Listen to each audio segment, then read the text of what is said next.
4 days after Ajika A.J. Owens was shot and killed in Central Florida after knocking on a neighbor's door, there has finally been an arrest. Susan Louise Larinch was arrested for manslaughter with a firearm, a first-degree felony punishable by 30 years imprisonment, as well as culpable negligence, battery, and 2 counts of assault. According to the Marion County Sheriff's Office, Larinch claimed in police interviews that she acted in self-defense, but she's going to have to prove that at trial. Owens' children had been playing in a field next to an apartment complex where both their family and Larinch rent. When the kids said Larinch cursed at them, took the iPad one of them left behind as she ordered them to leave the field, then threw the iPad and a pair of skates at them, hitting one of the kids, all the while using racial slurs. This is according to Ben Crump, who is representing the Owens family. Owens, a mother of 4, knocked on Larinch's door to address the situation. She was then shot while her 9-year-old son was standing next to her. AJ's mom, Pamela Diaz, had this to say about her daughter's legacy and what her grandchildren are now forced to endure. She had it all. Yes. She had love. Yes, ma'am. She had compassion. Our 12-year-old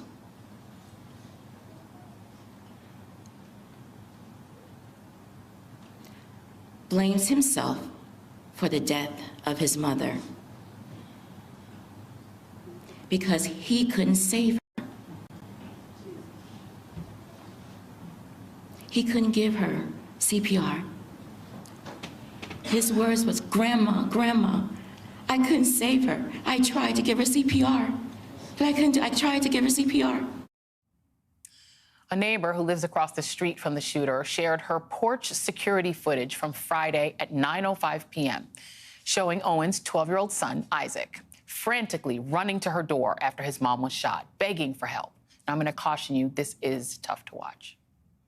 Joining me now is Kim Robinson Jones, A.J. Owens' best friend and godmother to her children, and Owens' family attorney, Anthony D. Thomas.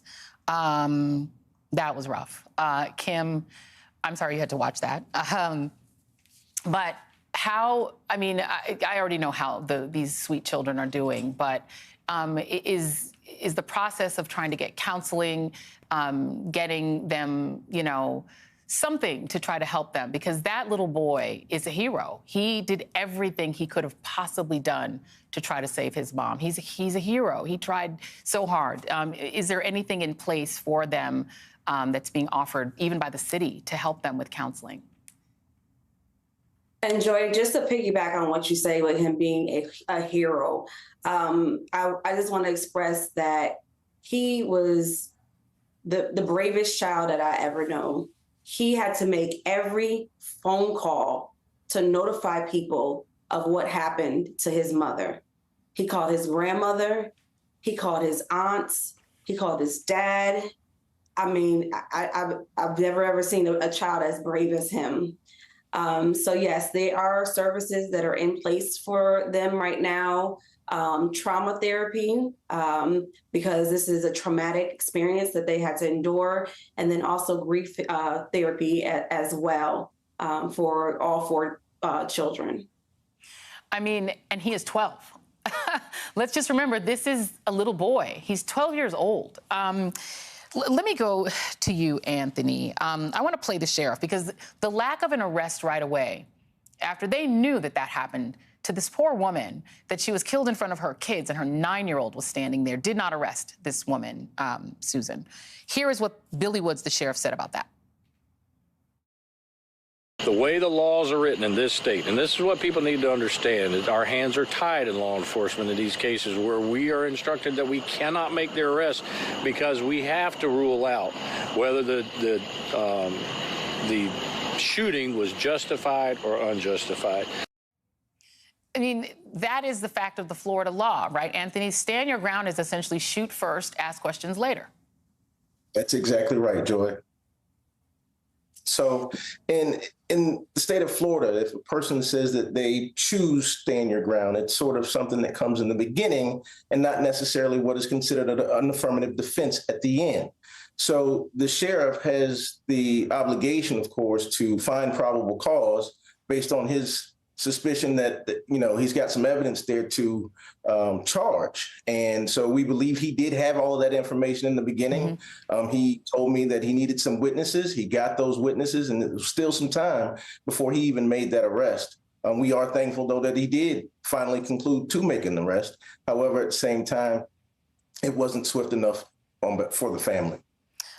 Kim Robinson Jones, AJ was your best friend. Tell us about her. What was she like? AJ she was beautiful. She was just beautiful inside and out. Like, she would give the shirt off of, her back for you. She would go, all out if someone needed something. Just her infectious smile would just light up a room. I've known her since her first child, was born, and, just to be a pivotal point with her children, as she's, growing, as they grew, it was just, she would do anything for them. She loved them. She sacrificed for them. She was everything that a friend could be. And I know there is a GoFundMe. These children are going to need everything, from their education taken care of to being taken care of at home. Do you have that information that you can tell us how people can help this family? Yes, Joy. So there is actually a website that is set up for Adjoca, and it is www.justiceforajowens.org.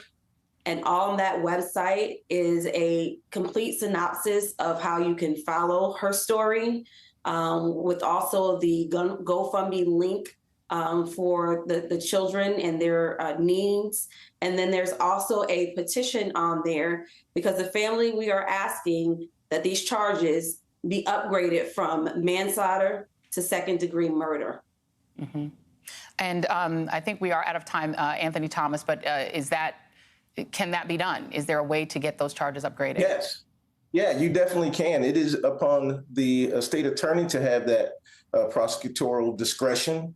He can take whatever information he's gathered from the sheriff and then bring more charges later. We will put the website for AJ and her family up on our website. I'll also put it on my social so that people can find it. Kim Robinson Jones and Anthony Thomas, thank you very much.